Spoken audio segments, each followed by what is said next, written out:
జపాన్లో ఇంటి పేరు వివాదం ఇప్పుడు మరింత ముదురుతుంది.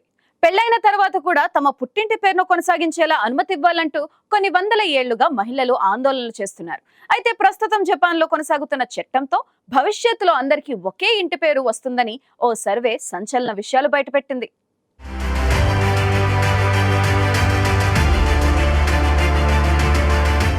భవిష్యత్తులో జపాన్ వింత సమస్యను ఎదుర్కోబోతున్నట్టు ఓ అధ్యయనంలో తేలింది. ప్రస్తుతం అమల్లో ఉన్న వివాహ చట్టాలు కొనసాగితే ఇక అందరికీ ఒకే ఇంటి పేరు ఉంటుందని అధ్యయనం పేర్కొంది.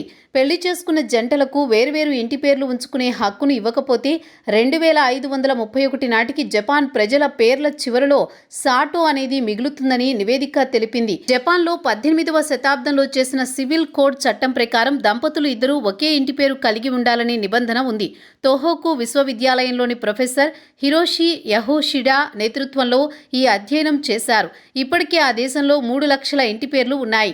జనాభాలో అత్యధికంగా సాటో అనేది 18 లక్షల మంది పేర్ల పక్కన కనిపిస్తోంది. ఆ తరువాత స్థానాల్లో సుజుకి, తకాహాషి అనేవి ఉన్నాయి. ఇప్పటికే ఆ దేశంలో దంపతులు వేర్వేరు ఇంటి పేర్లను పెట్టుకునే విధంగా చట్టాల్లో మార్పులు తీసుకురావాలని డిమాండ్లు మొదలయ్యాయి.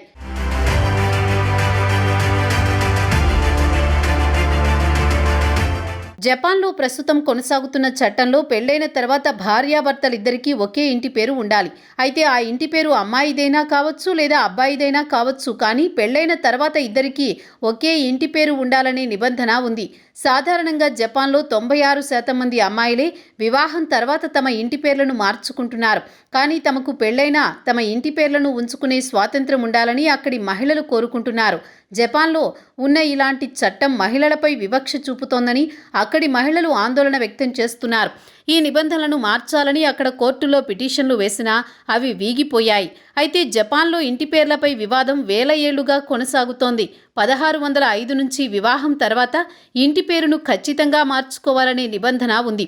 అయితే 1800 ప్రాంతంలో పలువురు కోర్టులను ఆశ్రయించి తమ ఇంటి పేర్లు కొనసాగించుకునే అవకాశాన్ని పొందారు. ఇంటి పేర్ల మార్పులకు సంబంధించిన చట్టం రాజ్యాంగ వ్యతిరేకమని, అది మానవ హక్కులను ఉల్లంఘిస్తుందని ప్రభుత్వానికి వ్యతిరేకంగా కేసులు నమోదయ్యాయి. అయితే 2015లో జపాన్ సుప్రీంకోర్టు సంచలన తీర్పును వెలువరించింది. పాత నియమాల్ని సమర్థిస్తూనే ఒక కుటుంబం ఒకే ఇంటి పేరును ఉపయోగించడం సమంజసమని తీర్పును వెలువరించింది. అయితే దీనిపై కొత్త చట్టాన్ని తీసుకొచ్చే బాధ్యత మాత్రం పార్లమెంటుపైనే ఉందని కోర్టు అభిప్రాయపడింది. మరోవైపు జపాన్లోనూ లైంగిక అసమానతలు తీవ్రస్థాయిలో ఉన్నాయి. అక్కడ రాజకీయాల్లో మహిళల కంటే పురుషుల ఆధిపత్యం ఎక్కువగా కనిపిస్తుంది. ఇంటి పని, పిల్లల సంరక్షణ బాధ్యతలు మహిళలే చూసుకోవాలనే నియమాలు ఉన్నాయి. లైంగిక సమానత విషయంలో 153 దేశాలలో జపాన్ 121వ స్థానంలో ఉంది. ప్రభుత్వం మహిళలను ఉద్యోగాల్లో చేరాలని పిలుపునిచ్చినా జెండర్ గ్యాప్ మాత్రం పెరిగిపోతోంది.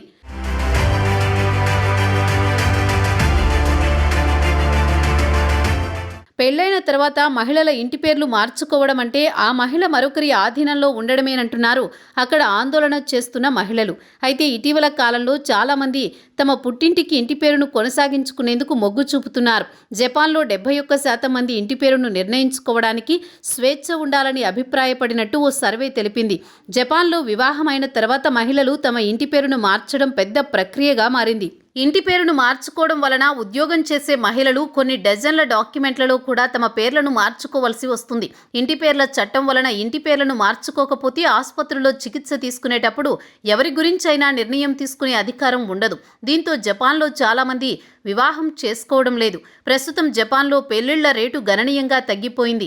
2023లో అంతకు ముందు ఏడాదితో పోలిస్తే వివాహాల్లో 6% తగ్గుదల కనిపించింది.